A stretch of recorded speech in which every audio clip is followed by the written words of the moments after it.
Amém. Graça e paz, queridos. Abre aí comigo Romanos capítulo 8.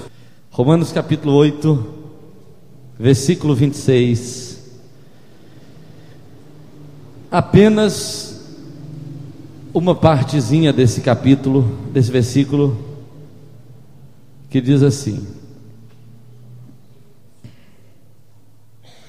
também o Espírito semelhantemente nos assiste em nossas fraquezas. Vamos dizer isso? Também o Espírito semelhantemente nos assiste em nossas fraquezas. Diga comigo assim: o Espírito Santo me ajuda com minhas fraquezas. As minhas fraquezas são compensadas pelo Espírito Santo. Amém? Mas isso aqui é só para quem tem fraquezas. Se você não tem, essa mensagem não é para você. Na verdade, todos nós temos fraquezas, né? A gente poderia enumerar dezenas, centenas de fraquezas específicas que cada um tem e que poderia nos trazer assim um desânimo tremendo quando confrontada conosco mesmos. Quando você olha para algumas fraquezas que você tem, ou quando você lembra de algumas fraquezas que você tem, às vezes você nem consegue saber exatamente por que você está aqui ainda, por que você é crente, porque Deus não te destruiu ainda. São muitas fraquezas e não dá para a gente enumerá-las. Eu só faço uma alusão rápida a essa realidade.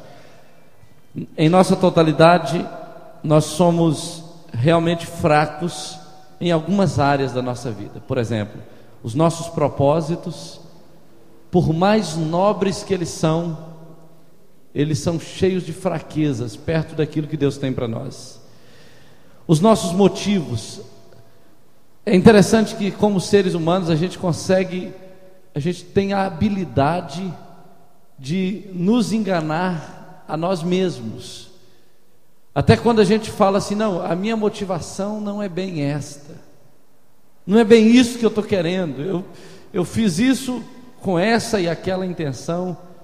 E às vezes a gente, mais tarde ou naquele mesmo momento, a gente percebe que a gente está enganando a gente mesmo, ou está tentando enganar a gente mesmo, porque a gente sabe lá no fundo que alguns motivos nossos podem ser errados. Na nossa conduta diária, a gente percebe quantos erros, quantos fracassos. Outra coisa é que, como nós somos egoístas. Eu já parei para pensar no nosso egoísmo nos velórios. Quando você vai num velório, por mais que você entenda que aquela pessoa deveria ter ido porque estava sofrendo, às vezes, diante daquela cena de dor, de sofrimento, nós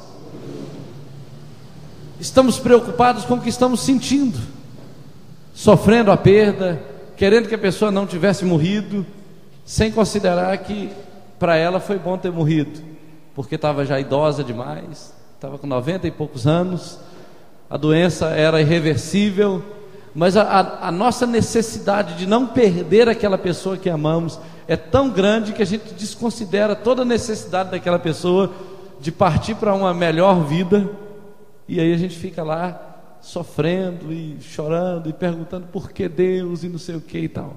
Então o egoísmo é uma coisa terrível. A gente sempre coloca as nossas necessidades, as nossas prioridades, aquilo que nós valorizamos mais em primeiro lugar, e depois o outro, ao contrário do que Jesus diz na sua palavra, né, que a gente deve tratar o outro como a nós mesmos. Mas isso é uma coisa realmente difícil. É interessante que nós somos, muitos de nós, mas eu creio que todos nós em algum momento, mas muitos de nós em boa parte do tempo, é mesquinho, E muitos de nós são carnais. Muitas vezes nós somos carnais nos nossos, até no nosso relacionamento com Deus. Esses dias eu estava trabalhando para Deus, e Deus falou uma coisa ao meu coração muito interessante, que o trabalho de Deus e o próprio Deus são coisas bastante distintas. E a gente às vezes fala assim: não, eu estou fazendo o trabalho de Deus, e a gente acha que está se relacionando com Deus, e o trabalho de Deus e o próprio Deus são distintos. Às vezes, não, tem que fazer o trabalho de Deus, estou fazendo o trabalho de Deus, e aquele desespero para fazer o trabalho de Deus, e Deus fala assim: Marta, Marta, você está inquieta com muitas coisas, sendo que uma só é necessária. Aí você olha para uma Marta parada, sentada aos pés de Jesus, molhando os pés dele com as lágrimas e secando com o cabelo, e você fala: gente, será que essa Maria não tem serviço não? Será que essa mulher não tem outra coisa para fazer? Ela só vai ficar aí aos pés de Jesus? E Jesus fala assim: Maria escolheu a melhor parte. Mas é difícil a gente conseguir separar Deus do trabalho de Deus e focar a presença dele, focar a glória dele, quem ele é, a pessoa dele. Então muitas vezes a gente tem a tendência de até fazer o trabalho de Deus na carne, orar na carne. Já viu uma pessoa orando na carne? Orar na carne, né? É interessante que às vezes a nossa oração ela é tão carnal, tão assim, carnal que eu digo, né? Não é no sentido de imoralidade, ela é tão no nível terra, tão no nível emoção, que a gente até faz uma focinha para dar uma choradinha. Oh Deus, oh Senhor, hã? Pensando alto aí. Se sair lágrima já deu, começou a dar certo. Então, às vezes a gente faz aquela coisa para tentar orar, e a gente não percebe que até a oração precisa da ajuda do Espírito Santo. A gente não consegue nem adorar a Deus por nós mesmos. A Bíblia fala que a vontade de adorar, ela não vem de nós, ela vem de Deus. E aí a gente chega orando, e aí às vezes a gente não se aquieta. É interessante que às vezes quando a gente vai orar pelos enfermos, orar por necessidades, a gente que é pastor ou quem já é líder e já está acostumado com o trabalho de Deus, às vezes é tão automático a maneira como ele já começa a fazer a coisa, né? É igual aqueles médicos que o cara está com um problema na cabeça e ele já bate na barriga, né? O cara já põe a mão na cabeça da pessoa e já, em nome de Jesus, eu repreendo. Depois que você ora tudo, bom, oh Deus, qual é mesmo a necessidade dessa pessoa? O que mesmo que o Senhor quer que eu faça? Qual é a direção que o Senhor tem para ela? Aí você percebe que Deus às vezes te dá uma direção que não tem nada a ver com nada daquilo que você orou, com tudo aquilo que você orou. Então, às vezes Deus nos orienta a parar diante da pessoa. Já aconteceu muitas vezes de fazer isso, parar diante da pessoa e ficar lá: Senhor, qual é a tua vontade? E aí quando você começa a orar, a oração não tem nada a ver com aquilo que normalmente você oraria. Ainda que Deus não tenha te dito nada, ainda que Ele não tenha falado nada com você, parece que Ele apenas te conduz a uma maneira, a uma abordagem que você não iria fazer ou seguir pela sua cabeça, pela sua maneira de viver o cristianismo no dia a dia. Então, queridos, às vezes nós somos carnais no serviço de Deus. Às vezes a gente é carnal no louvor, a gente faz a lista e dá aquela vontade de cantar uma música que não está aqui na lista, e a gente não tem coragem. E se eu errar? E se eu não cantar da maneira como tem que ser? Mas e se Deus quiser ministrar aquela música? Eu me lembro que eu já contei isso tantas vezes aqui. Uma vez eu estava na igreja com a vontade de pecar, uma vontade de sair da igreja, uma vontade de ser excluído da igreja para eu poder fazer umas coisas erradas. Eu era jovem ainda, mais jovem, né? Que eu ainda sou jovem, mas eu era bem mais jovem. E aí eu estava lá sentado no banco, e um menininho de 5 aninhos pediu para cantar. Eu nunca tinha visto aquele menino cantar na igreja, então ele não tinha uma carreira musical conhecida. E ele pediu para cantar, e deram o microfone para ele no meio do culto do domingo à noite. Ele cantou assim: quer sair e não acha jeito, então põe defeito na igreja de Deus. O refrão da música era assim: é o pecado que está em você. Ele cantou aquela musiquinha, eu só lembro dessas frases, mas eu vi nitidamente, essa música não estava no script do louvor, mas Deus queria falar aquilo comigo, para eu tomar uma, né, bem distraído que eu estava, tomar uma na cabeça e acordar para o que Deus queria fazer na minha vida. Então às vezes a gente não pode querer fazer as coisas de Deus sem deixar que Ele flua na nossa vida de uma maneira diferente. Hoje eu saí para almoçar com o pessoal e não tive tempo de preparar a palavra, e eu cheguei em casa à tarde, mas a minha vida está preparada. Então eu vim dirigindo o carro e falando: Deus, o Senhor tem alguma coisa para falar?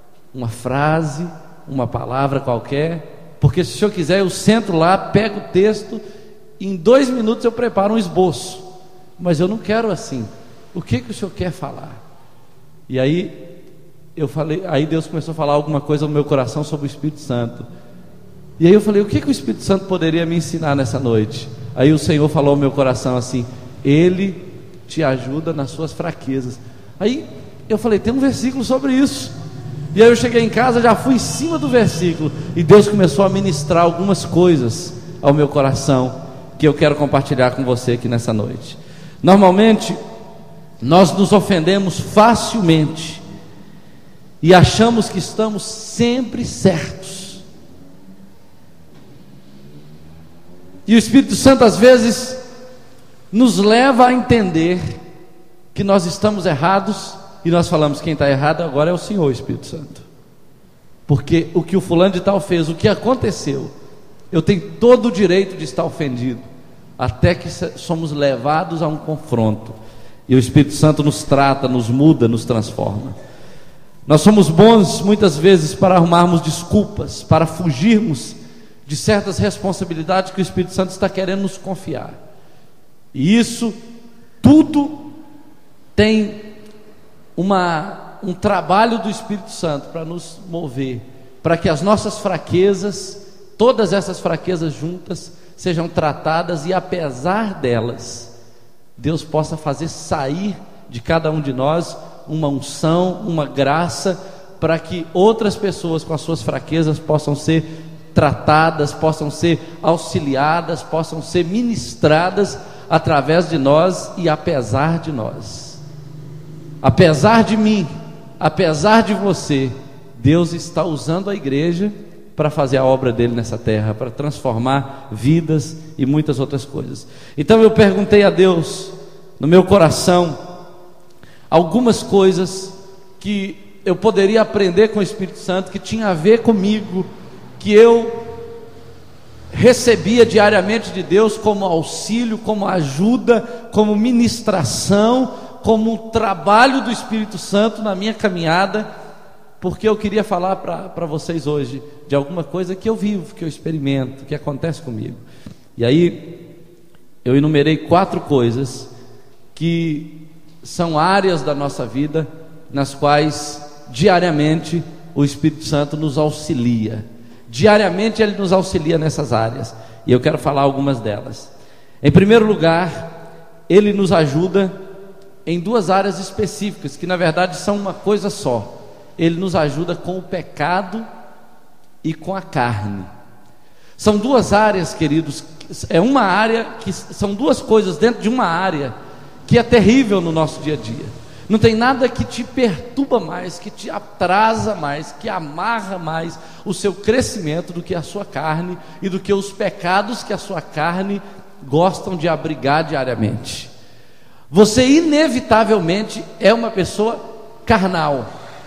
Inevitavelmente você é um crente que está em terra, que veio para esse mundo e recebeu uma herança pecaminosa.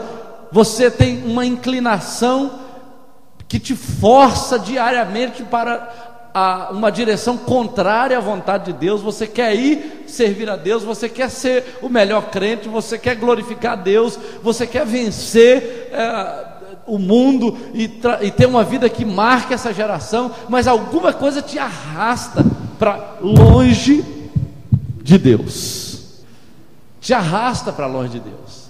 É como aquelas brincadeiras que acho que eu brinquei no aniversário de alguém aí, que se amarra assim na cintura e sai correndo assim, até que você não tem força mais, e aquele trem te puxa para trás, e você cai lá atrás. Foi aniversário lá, né, do Vinícius, exatamente.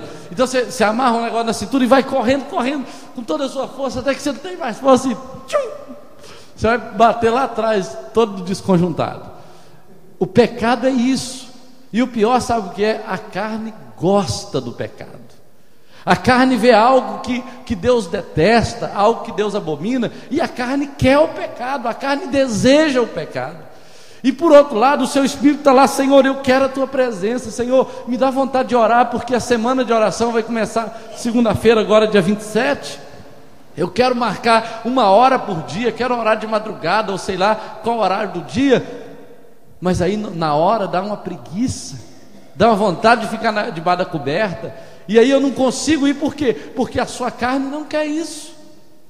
E aí você, como uma pessoa pode servir a Deus estando em carne?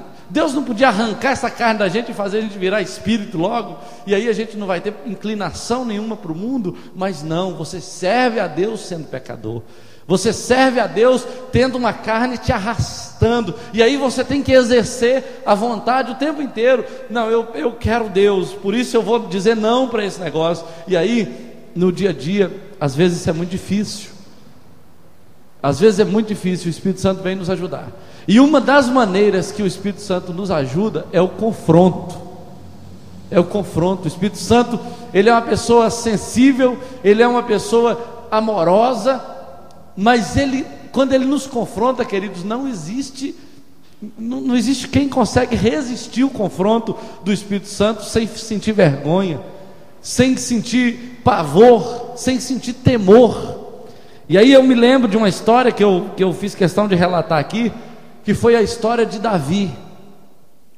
Davi pecou contra Deus numa situação que o levou a ser adúltero e assassino ao mesmo tempo. Ele se envolveu com uma mulher que não era dele, e ele teve que matar o marido dessa mulher para ele poder ficar com essa mulher. E ele era um homem segundo o coração de Deus, e como ele era crente, como ele amava o Senhor, o pecado não faz bem para crente, e não fez bem para ele. Davi começou a sentir tristeza. Você consegue perceber quando uma pessoa está em pecado? Você consegue perceber que a alegria dessa pessoa desaparece, o brilho do rosto dessa pessoa desaparece. Essa pessoa não consegue cantar mais. Ela pode até cantar, mas ela canta com vergonha. Ela canta com alguma coisa, uma interrogação na cabeça dela, ou uma acusação na cabeça dela o tempo todo, uma vergonha na cabeça, diante dela o tempo todo. E era isso que Davi sentia. Ele fala no Salmo 132 que ele sentia vergonha, ele sentia alergia, ele se sentia se consumindo por dentro. Os ossos dele estavam apodrecendo dentro de si, por causa da vergonha que o pecado lhe causava. Ele precisava muito ser liberto, ele precisava muito ser curado, ele precisava muito ser tratado por Deus. Mas é aquele negócio, às vezes você tem um problema de saúde, um tumor, um caroço qualquer, e você sente o incômodo daquilo. Mas às vezes você tem um problema de ter que ir lá no médico, para o médico rasgar aquele negócio. E aí você vai esperando, deixando para depois, vai segurando. Às vezes o médico fala: vai ter que cortar esse negócio fora. Mas a pessoa fala: não, eu vou lá, qualquer dia desse eu vou. E vai protelando. E Davi foi protelando. Ele achava que sozinho, dentro da casa dele, ali no silêncio, sem falar nada, sem fazer nada, sem adulterar, porque Davi nunca mais adulterou, nunca mais ele fez aquilo. Foi só um ato de bobeira, mas que trouxe grandes consequências. Ele pensou que só ficando recluso a vida dele estaria resolvida, mas não estava. E aí a Bíblia fala, queridos, que Deus manda um profeta. O nome do profeta era Natã. Às vezes a gente não sabe como é que o Espírito Santo nos ministra, e ele sempre nos ministra através de um Natã. Diga comigo, Natã. Diga assim: cada homem e cada mulher de Deus tem um Natã em sua vida. E esse Natan chega diante de Davi e conta uma historinha mais inocente, mais bonitinha possível. Ele diz: olha, havia um homem que tinha uma fazenda muito grande, muitos gados, muitas ovelhas. Era um homem muito, muito rico. E no sítio dele tinha uma pessoa que morava assim próximo a ele, que tinha apenas uma ovelhinha. Era tudo que ele tinha, era a riqueza desse homem, era a alegria desse homem, era tudo que ele tinha. Mas um dia chegou um visitante na casa desse fazendeiro, e ele, com todas as ovelhas que ele tinha para matar e oferecer um banquete para o seu visitante, ele foi lá na ovelhinha desse homem que só tinha uma, pegou essa ovelhinha, matou e deixou esse homem na miséria. Davi, com aquele senso de justiça dele, ficou indignado: esse homem tem que morrer, a casa dele tem que ser queimada, nós vamos destruir tudo, eu como rei, eu determino isso e tal, e começa já a decretar as sentenças. E Natan ficou olhando para ele, ficou assim, olhando para ele. E a Bíblia fala, queridos, que Davi para diante dos olhos de Natan, e Natan fala assim: ó, este homem é você. Então Natan começa a confrontá-lo, começa a mostrar para ele o seu próprio pecado. Queridos, não tem nada mais terrível do que ser confrontado pelo Espírito Santo com os nossos pecados, mas não existe nada mais saudável e mais poderoso e mais gratificante do que também ser confrontado pelo Espírito Santo com os nossos pecados. Porque Davi sentiu vergonha, Davi sentiu que a sua vida estava diante dos olhos de Deus, diante da ira de Deus. Aquilo que ele fez em secreto, em oculto, era notícia no céu. Deus sabia daquilo, e ele descobriu que não podia se esconder de Deus. Eu imagino que foi exatamente nessa condição que ele escreveu o Salmo 139, que o Senhor o conhecia quando ele era uma substância informe, sendo formado no ventre da sua mãe, e ele disse: olha, para onde me irei do teu espírito, para onde fugirei da tua face? Se eu subir ao céu, tu aí estás, se lá no inferno eu fizer a minha cama, até lá a tua destra me susterás. Então não existe meio de fugir de Deus, e Davi, diante dos olhos de Natan, percebeu isso. Não tem como não ter medo. Você olhar para os olhos de Deus, focar fitos em você, denunciando o seu pecado. Mas aqueles olhos que veem tudo, aqueles olhos que denunciam quem nós somos, eles também são olhos de amor, que nos oferece cura. E depois daquele confronto de Natan sobre Davi, a Bíblia fala que Davi sentiu o alívio do perdão. Ele sentiu a cura. E sabe de uma coisa? Não existe possibilidade de uma pessoa ser cheia do Espírito Santo se ela estiver cheia de pecados. Não existe possibilidade de uma pessoa mergulhar na unção e na glória de Deus se o coração dela estiver cheio de egoísmo, cheio de inveja, cheio de vaidade, cheio de preconceitos, cheio de todas essas coisas que eu te falei, de ofensas. O Espírito Santo nos confronta para nos curar, e então para nos preparar para uma plenitude. Essa é a primeira área que o Espírito Santo nos ajuda. Ele não passa a mão na sua cabeça, ele te confronta e te sara. Amém? A segunda coisa que eu vejo que o Espírito Santo faz está em João capítulo 14, versículo 26. Eu nem li o texto do primeiro ponto, que é Gálatas 5, versículo 16 e 17. Mas em João capítulo 14, versículo de número 26, você vai encontrar um texto que aponta o trabalho do Espírito Santo como paráclito divino, como aquele que veio no lugar de Jesus. E o trabalho dele envolve duas coisas interessantes. João 14, 26 diz assim: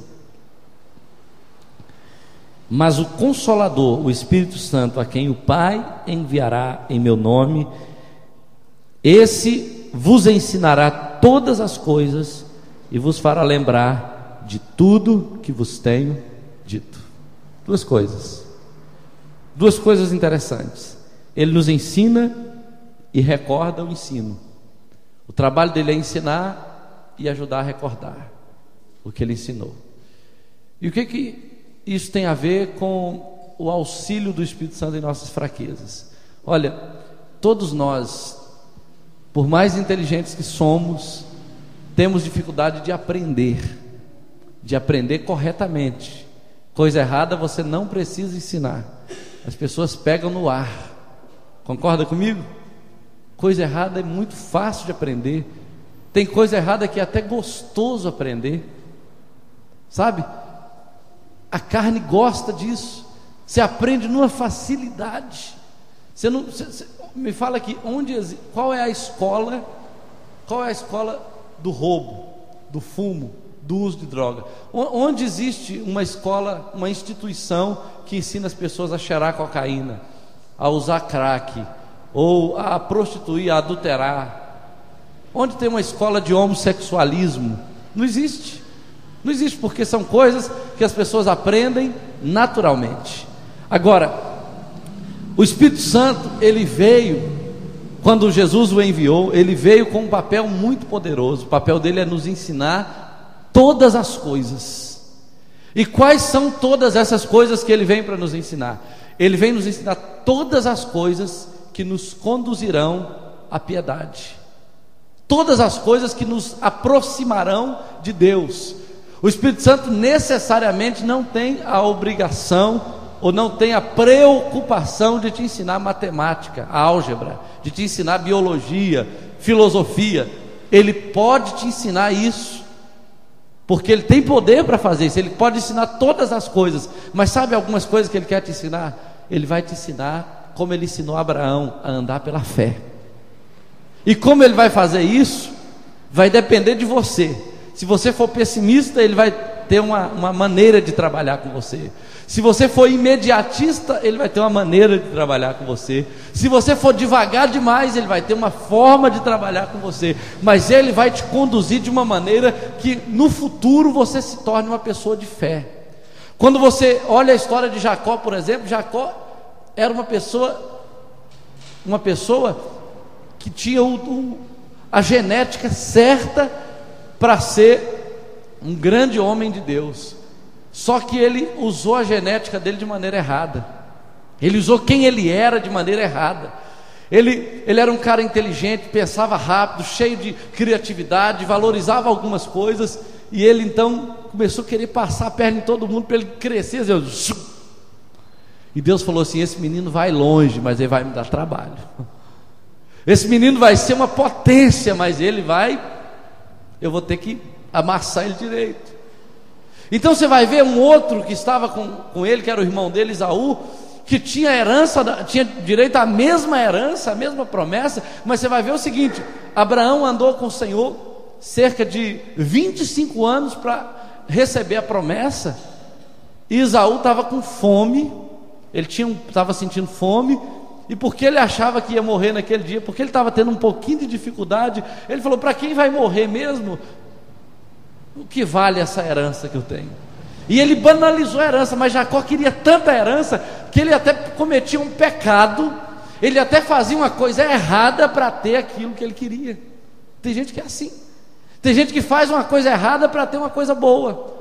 Eu vou servir a Deus, então eu vou trapacear, eu vou fingir que eu estou sendo batizado com o Espírito Santo.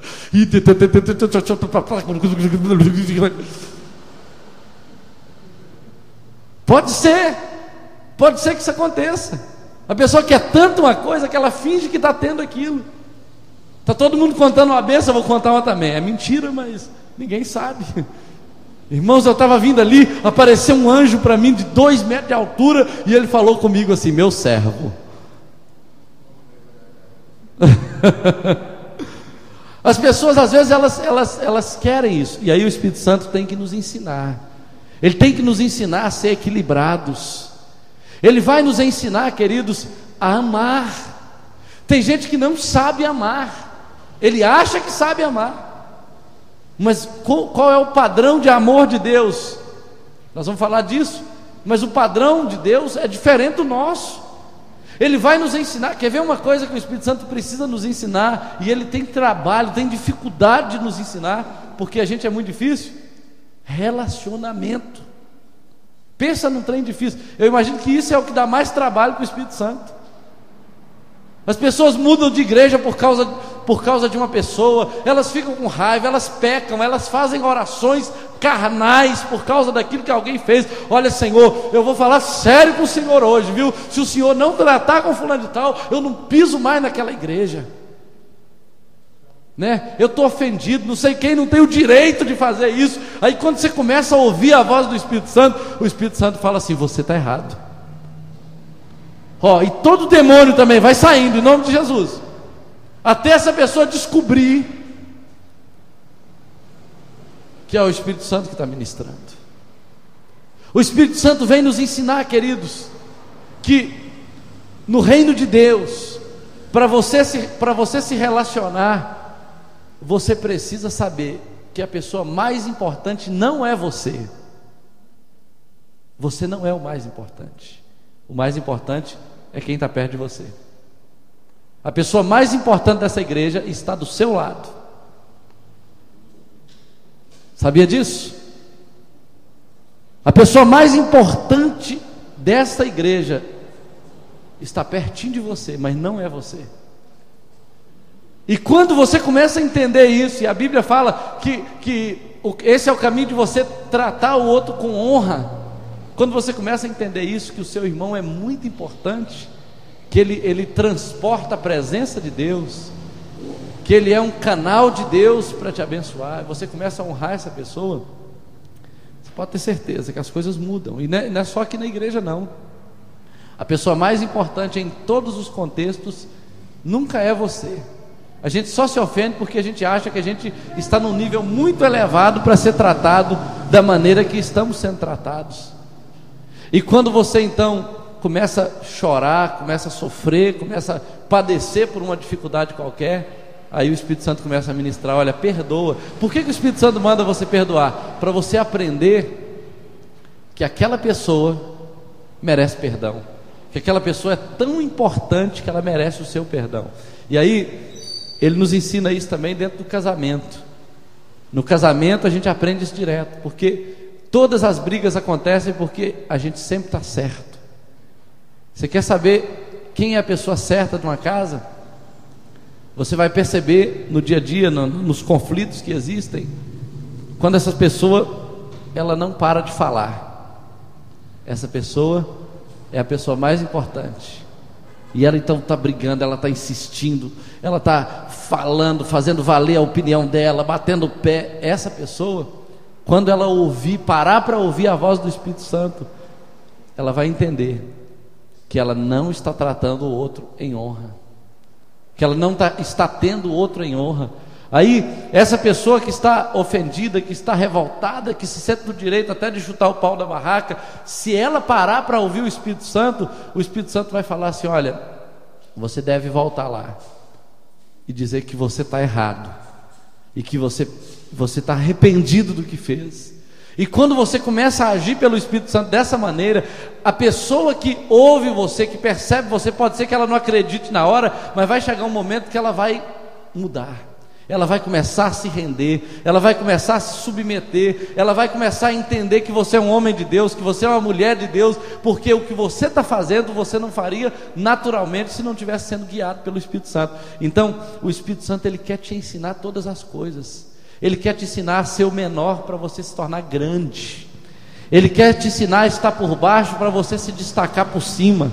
Ele quer te ensinar a dar para você receber. Você sabe que às vezes a gente quer receber primeiro, a gente quer receber bom tratamento, a gente quer receber carinho, a gente quer receber amor, a gente quer receber atenção, a gente quer receber tudo que a outra pessoa tem que dar, seja no casamento ou nos relacionamentos no sentido mais amplo. Mas o Espírito Santo fala o seguinte: olha, tudo que você quer que alguém te dê, você precisa dar a ele primeiro. E isso é muito difícil. Aí o Espírito Santo vem para te ensinar todas as coisas.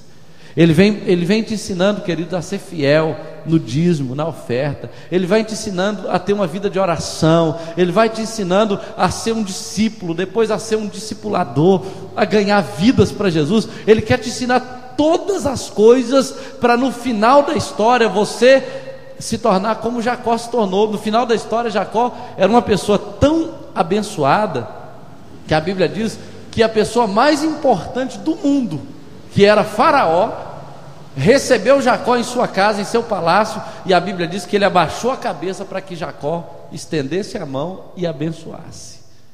Por que isso aconteceu? Por que Jacó foi colocado nesse nível de honra?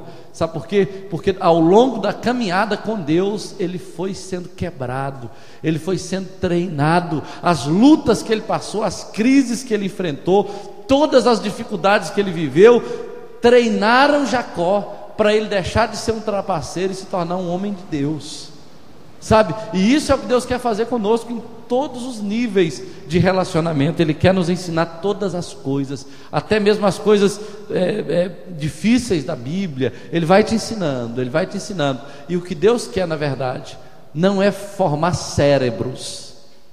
Sabe, tem gente que chega na igreja e fala assim: olha, porque em Romanos capítulo 1, versículo 18, a Bíblia fala que Aí ele, porque também lá em Isaías capítulo 32, versículo 1, isso tudo é bom. Mas sabe o que Deus está querendo? Deus está querendo que as pessoas olhem para você, olhem para a sua vida e vejam em você aquilo que está escrito aqui. Eu acabei de ler aqui uma coisa e eu olhei e olha fulano, estava exatamente isso aqui que eu estou lendo. Às vezes a pessoa nem decorou esse versículo, mas a pessoa se transformou nesse versículo. Isso é mais poderoso do que decorar a Bíblia. Você se transformar na palavra. E o Espírito Santo quer te ensinar a ser a palavra. Porque lembra que a Bíblia diz lá em João capítulo 1, a Bíblia fala: e o verbo se fez carne. Deus quer que o verbo se faça carne. Deus quer que a palavra se faça carne. Ou seja, que a palavra incorpore em você de tal maneira que alguém olhe para você e veja a Bíblia, olhe para a Bíblia e veja você. E o Espírito Santo é aquele que vai nos ensinar todas as coisas. Não tem aquelas áreas da nossa vida que a gente fala assim: não, mas isso aqui eu tenho muita dificuldade, eu penso diferente, eu tenho um entendimento assim, assim, assim. O Espírito Santo fala assim: você precisa voltar então, repetir o ano, volta para a cadeira, volta para a escola do Espírito Santo, até o dia que você seja capaz de olhar para alguém e dizer assim: não, agora eu entendi, agora eu penso assim também, concordo, é a palavra de Deus. Sabe o que aconteceu? Você aprendeu essa disciplina, essa matéria, aí o Espírito Santo vai te ensinar uma nova coisa. Mas a ocupação do Espírito Santo durante toda a sua caminhada é ensinar todas as coisas e depois te fazer lembrar delas, porque a gente aprende muitas coisas e esquece logo depois. Tem dia que você é o cara mais cheio do Espírito Santo, você perdoa até o cachorro que atravessou na sua frente, quando você estava indo para o trabalho apressado, ele teve que frear o carro, ou teve que frear a moto, ou teve que parar um pouquinho para o cachorro passar. Fala: cachorro, eu te perdoo em nome de Jesus, pode passar tranquilo. E o cachorro fala: amém. Mas tem dia, queridos, que você atropela até a sua mãe. Sua mãe entrou na frente: ó, mãe, vai me desculpar, mas entende? Então por que isso acontece? Porque a gente aprende e esquece. A gente aprende hoje e esquece amanhã. Quantas vezes a gente está aqui na oração e Deus está fluindo, a glória de Deus está fluindo, e ele fala: gente, isso aqui é o caminho certinho, é isso que a gente tem que fazer todo dia até que a glória de Deus desça. Aí termina a semana de oração, a gente perde o pique e vai esfriando, esfriando, esfriando. Quando chega no outro mês, querido, a gente precisa quase de um rebocador para nos levar de volta para a oração. Você entende? Então o Espírito Santo, ele vai nos fazer, ele vai nos ensinar todas as coisas. E ele vai ficar nos lembrando. Ele vai ficar nos lembrando. Ele vai ficar falando assim: olha, agora você é cheio de amor, agora você é cheio de Deus, agora você gosta de orar, viu? Como você gosta de orar. E aí o Espírito Santo, você acorda de manhã, o Espírito Santo fala assim: olha, hoje nós vamos ter uma aventura na oração, vai ser tremenda. Aí você já acorda com vontade de orar. Ele vai fazer isso todo dia, para você não se esquecer do que você se tornou, porque quando você se esquece do que você se tornou, você vai voltando ao estado original de carne, de pecado e etc. Uma outra coisa que eu aprendo com o Espírito Santo é que ele, com todo esse trabalho de nos confrontar os nossos pecados, com todo esse trabalho de nos ensinar todas as coisas e de nos fazer recordar, ele se ocupa em produzir frutos em nós, com um trabalho que ele faz pessoalmente em cada um de nós. E nesse texto de Gálatas que eu ia ler e não li, capítulo 5, que é um texto que você já conhece com toda certeza, mas eu quero só dar uma ênfase num princípio aqui. Capítulo 5, versículo 22, o texto diz assim: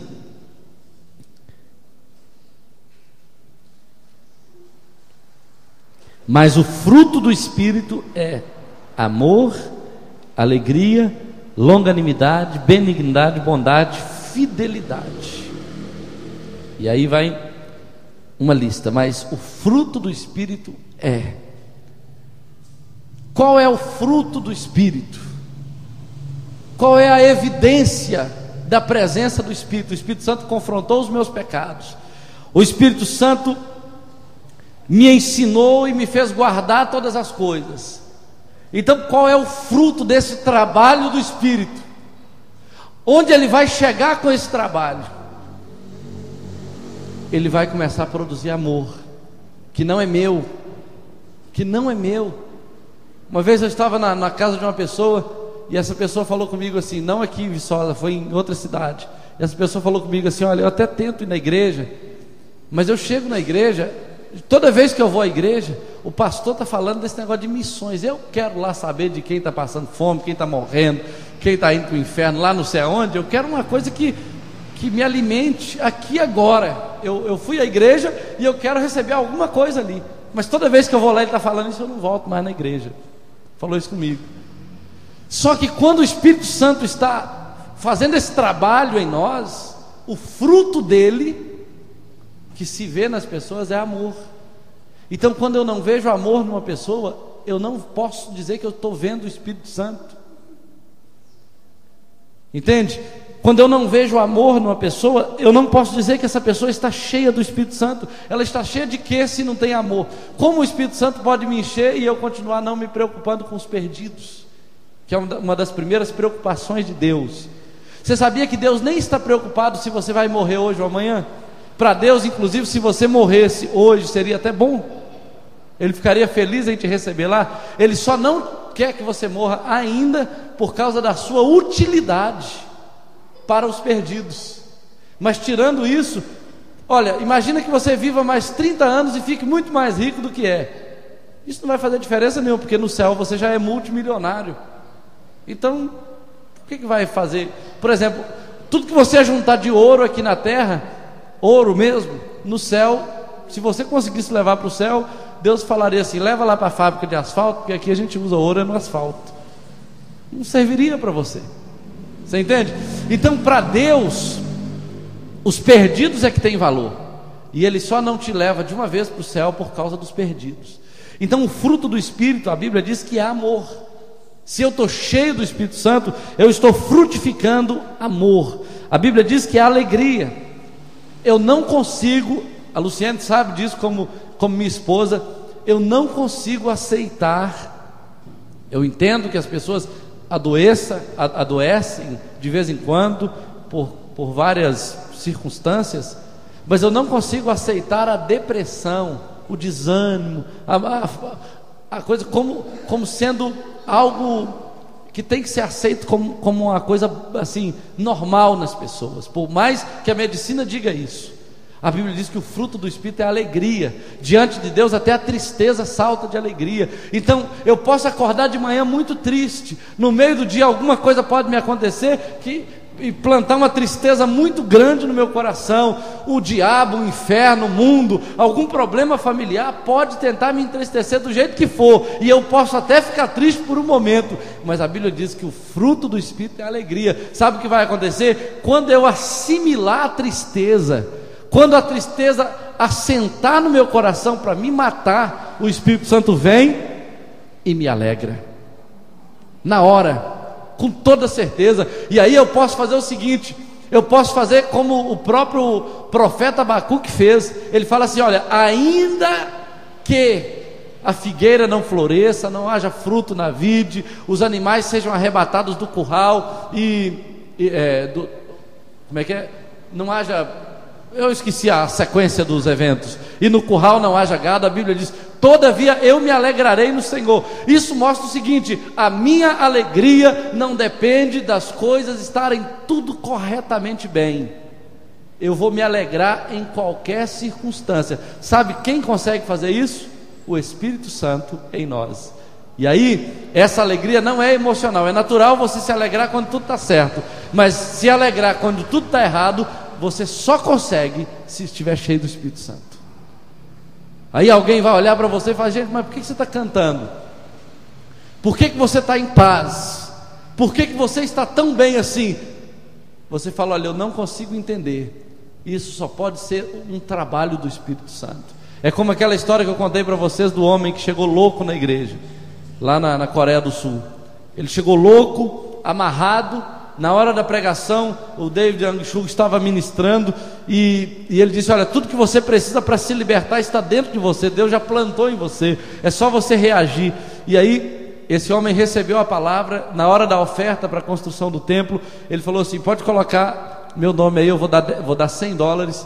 E a mulher dele falou: não coloca não, ele é louco, ele está até amarrado, inclusive, ele não tem dinheiro, ele já foi um grande empresário, perdeu tudo, ficou endividado, ficou louco, e ele está falando isso porque ele é louco, mas não coloque o nome dele. Aí ele falou assim: não, vocês podem colocar, porque eu vou dar $100 na época. E aí ele voltou para casa e ficou começando a melhorar, a loucura dele foi ficando mais lúcido. E aí ele leu na Bíblia que nós somos o sal da terra. E ele então começou a vender sal, e foi vendendo sal, até que ele conseguiu levantar $100 e levou lá na igreja. E aí ele foi vendendo mais sal, até que chegou um tempo que ele abriu um depósito de sal. E chegou um dia que ele investiu $20 mil e montou um grande armazém de sal naquela época, há quase 50 anos atrás. E aí ele estava indo bem, estava fazendo investimentos, estava crescendo. Aí deu uma grande enchente, inundou tudo, e o depósito de sal dele também ficou inundado. Lá da casa do pastor, o pastor, olhando da janela, viu que o armazém dele estava pela metade da água. E você sabe que sal e água não dá muito certo, né? Aí dá certinho, na verdade, dá muito certo. Aí o pastor chegou lá, esperou a água baixar, e ele entrou no armazém. O homem estava sentado no meio do armazém cantando. Agora esse homem já era um líder da igreja, já era um homem de Deus, não era louco mais. E o pastor da porta gritou: você está louco ou você está normal? E ele falou: não, pastor, agora eu estou normal, não estou louco. O diabo, não, ele disse: a enchente levou o meu sal, mas não levou a minha fé, não levou a minha certeza de que eu posso todas as coisas naquele que me fortalece. E ele disse assim: me dê mais alguns dias, me dê mais algum tempo, e eu começo tudo de novo. Esse homem, depois dessa dificuldade, ele abriu outro armazém de sal. O armazém cresceu muito mais. Ele fez uma parceria com o pessoal da Suíça, começou a fabricar relógios suíços, e esses relógios circularam o mundo, e ele se tornou um multimilionário, viajou pelo mundo afora dando palestras. Esse homem louco, amarrado, que entrou na igreja, foi liberto, e a alegria do Senhor o sustentou no dia da calamidade. A alegria do Senhor é a sua força, querido. Esse é o fruto do Espírito. E aí todos os outros, que eu não preciso nem ministrar, a Bíblia fala assim: paz, longanimidade, benignidade, bondade e fidelidade. Você fala assim: olha, eu não consigo estar em paz, eu não consigo ser longânimo com todas as pessoas. Tem gente que me faz perder as estribeiras rapidamente. Eu não consigo, por exemplo, dentro do que está aqui, ser benigno o tempo todo, ou ser fiel o tempo todo. Não consegue? Não consigo. O Espírito Santo consegue. Ele vai te ensinar todas as coisas, e Ele vai te fazer lembrar delas, e Ele vai frutificar em você. Tudo que você precisa fazer é buscar o socorro do Espírito Santo. Quando você olhar para uma coisa que você não consegue, eu não consigo amar fulano de tal, não. Lembre, Romanos 8:26, o Espírito nos assiste em nossas fraquezas. Lembre dele. Eu não consigo perdoar fulano de tal. O Espírito Santo me ajuda nessa minha fraqueza. Eu não estou conseguindo perdoar. Eu não consigo crer que a minha situação vai mudar dessa e dessa maneira. O Espírito Santo me ajuda a conseguir crer. Assim como o Senhor ajudou a Abraão esperar 25 anos e se tornar tudo que ele se tornou, me ajude a crer. Você começa a ver isso, queridos, e aí você começa a aprender a ser cheio do Espírito Santo dessa maneira. Para finalizar, Ele nos ajuda com a nossa autoestima, com a nossa autoimagem, com a maneira como nós nos vemos. Josué capítulo 1 é um texto que você conhece, que eu já preguei tantas vezes aqui, mas é um texto muito necessário na sua caminhada. Você não pode esquecer desse texto aqui, porque Josué, quando ele estava para possuir a terra, queridos, Josué era o seguinte: ele tinha 40 anos de experiência ao lado do maior líder que já existiu. Ele tinha vivido as situações mais inusitadas que uma pessoa pode viver, e essas situações todas dão bagagem à pessoa para ela enfrentar dificuldades. Ele tinha visto o que Deus é capaz de fazer. Ele agora estava investido de autoridade para se tornar aquele que daria continuidade ao propósito de Deus na vida de toda aquela multidão que estava com ele, 3 milhões de pessoas. Mas uma coisa, querido, é você servir ao lado de um pastor, de um líder, como segundo, e outra coisa é você começar sozinho. Josué agora não tinha mais ninguém por ele. Pastor Robson, a pastora Flávia e outros líderes que trabalham comigo aqui, eu dou toda a liberdade, eles trabalham, eles se dedicam, eu não fico indo atrás de tudo que eles fazem para ver se está certo ou se está errado. Eles têm liberdade, mas quando alguma coisa fica difícil, ou para eles, ou para quem quer que seja, sobra para mim. Sempre sobra para mim algumas coisas. E aí, para quem está junto, se torna um pouco mais confortável do que para quem está sozinho. E Josué esteve junto o tempo inteiro. Josué trabalhou ao lado de Moisés o tempo inteiro. Mas chegou um dia que ele acordou e não tinha mais Moisés para ele, não tinha mais cobertura para ele. Agora era ele e Deus. E por mais que eu confie em Deus, tem hora que eu preciso de chegar diante de alguém que eu respeito, que eu amo, que eu confio, e dizer assim: olha, eu sei que Deus quer que eu faça isso, mas qual a sua orientação para mim? Você me abençoa? Você concorda com isso? Eu estou enxergando certinho, é essa a direção? E Josué acordou um dia, ele não tinha isso para ele. Ele não sabia mais, e eu acredito que ele se sentiu fraco, que ele se sentiu limitado, que ele achou que por mais que Deus pudesse lhe dar vitória, não era fácil, querido, porque se ele tivesse derrota, ele seria o culpado, porque o povo falou assim: olha, tudo que você mandar nós faremos, tão somente seja Deus com você como ele foi com Moisés. E aí Josué acorda um dia e Deus fala com ele no capítulo 1 e no versículo 6: sê forte e corajoso, porque tu farás este povo herdar a terra que sob juramento prometi a seus pais. Então somente ser forte e muito corajoso, para teres o cuidado de fazer segundo toda a lei que meu servo Moisés ordenou. Dela não te desvie nem para a direita nem para a esquerda, para que sejas bem sucedido por onde quer que andares. Não cesse de falar do livro da lei, antes medita nele de dia e de noite, para que tenhas o cuidado de fazer segundo a tudo que nele está escrito. Então farás prosperar o teu caminho e serás bem-sucedido. Não te mandei eu? Sê forte e corajoso, não temas nem te espantes, porque o Senhor teu Deus é contigo por onde quer que fores ou por onde quer que andares. Amém? Esse texto vem para Josué nesse momento que ele estava vivendo, e o texto vem: ser forte e corajoso, porque tu farás. Você percebe que Deus não diz assim: olha, pode ser forte porque eu farei. Seja forte porque eu vou abrir portas para você. Seja forte porque eu vou te ajudar, porque eu vou mandar socorro do céu para você, porque as coisas vão mudar na sua vida. Mas o texto não fala isso. O texto fala assim: seja forte porque tu farás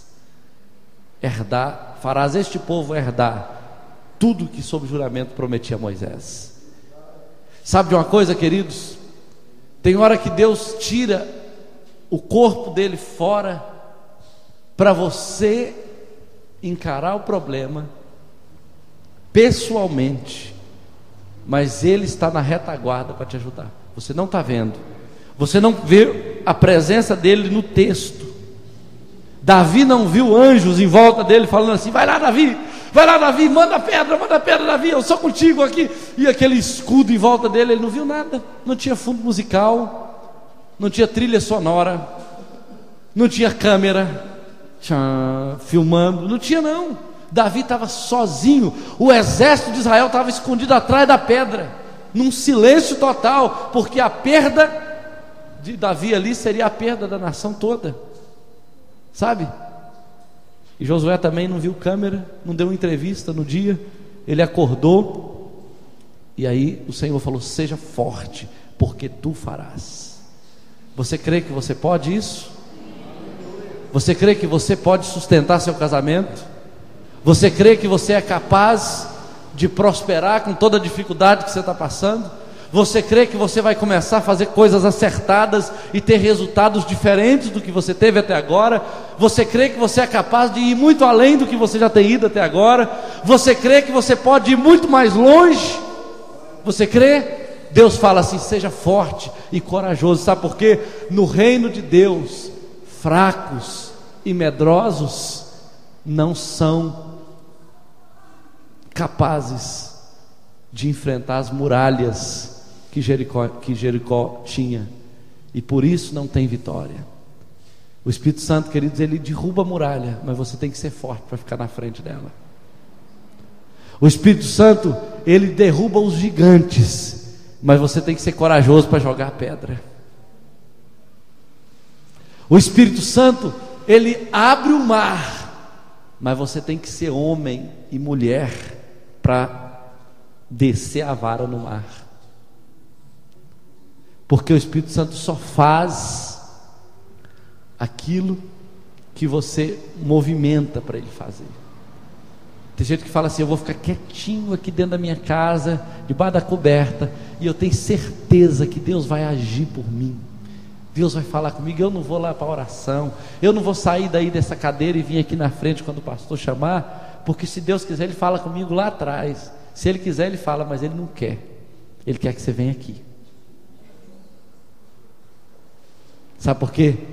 Porque ele pode fazer na sua vida, mas você tem que ter coragem de expor a sua vida. Ele pode te encher do Espírito Santo, mas você tem que ser homem e mulher para pedir. Ele pode te dar vitória na luta que você está tendo, mas você tem que ser corajoso para chorar diante dele e falar: Senhor, eu preciso. Você está entendendo?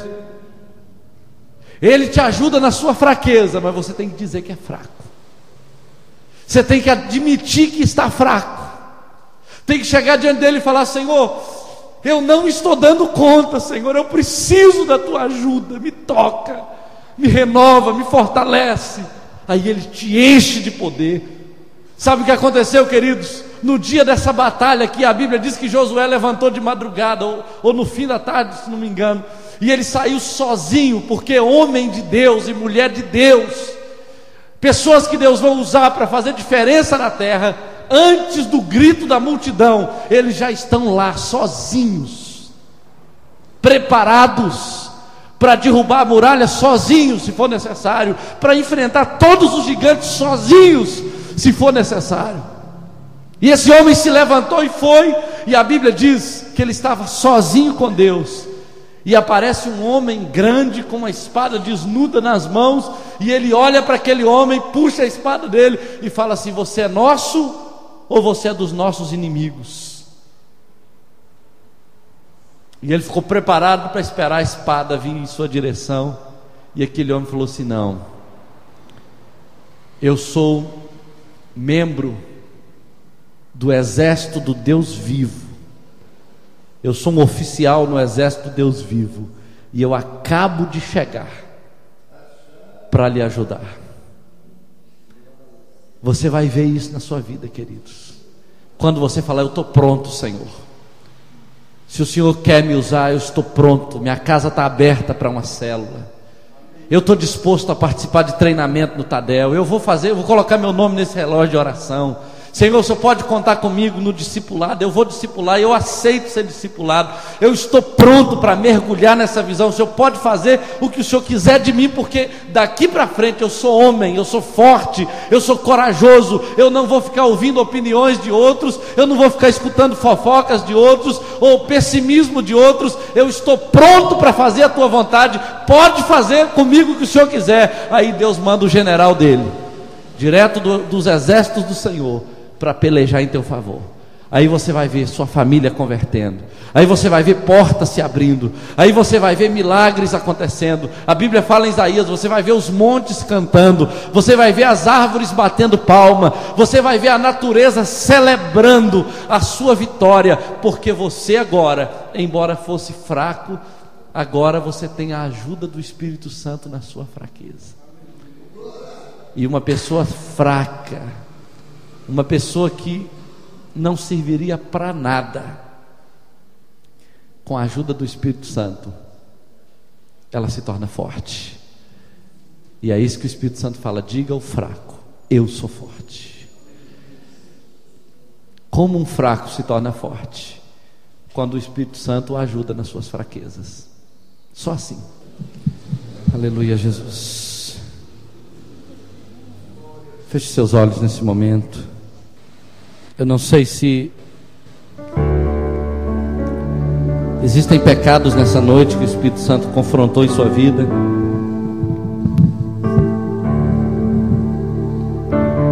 Qual é a área que você precisa receber do Senhor? Se você está com a autoestima baixa: Senhor, eu sou tão pequeno. Senhor, será que o Senhor vai fazer comigo aquilo que o Senhor tem prometido? Será que isso não é coisa de pastor que fica colocando essas coisas na nossa cabeça? A Bíblia diz que o Espírito Santo nos ajuda em nossas fraquezas. Será que eu vou conseguir ser o marido que o Senhor quer que eu seja, a esposa que o Senhor deseja que eu seja, o filho, o pai? Será que eu vou conseguir me tornar o crente que o Senhor quer que eu seja? Senhor, eu não dou conta de abrir uma célula na minha casa. Admita isso, querido. Senhor, eu não me sinto capaz. Mas se isso o Senhor quer fazer através de mim, me ajuda nessa fraqueza, porque a minha casa está aberta para o Senhor. Se o Senhor quer salvar meus vizinhos, ou pessoas que eu nem conheço, lá dentro da minha casa, e trazer a glória do Senhor lá dentro, e eu estou perdendo tudo isso, me ajuda, Senhor, me ajuda a receber essa visão, me ajuda, Senhor, a amar essa visão, me ajuda, Senhor, a me tornar um discipulador, primeiramente me tornar um discípulo, me tornar, Senhor, aquilo que o Senhor quer que eu seja. Senhor, eu não estou sendo aquele crente que eu poderia ser. Estou tão aquém, tão longe, tão distante. Ó Espírito Santo de Deus, me ajuda nas minhas fraquezas.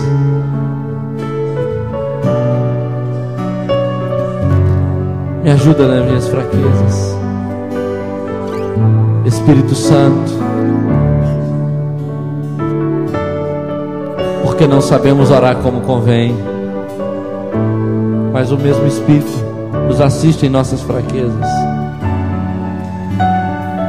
porque é a segunda vontade de Deus que Ele intercede por nós.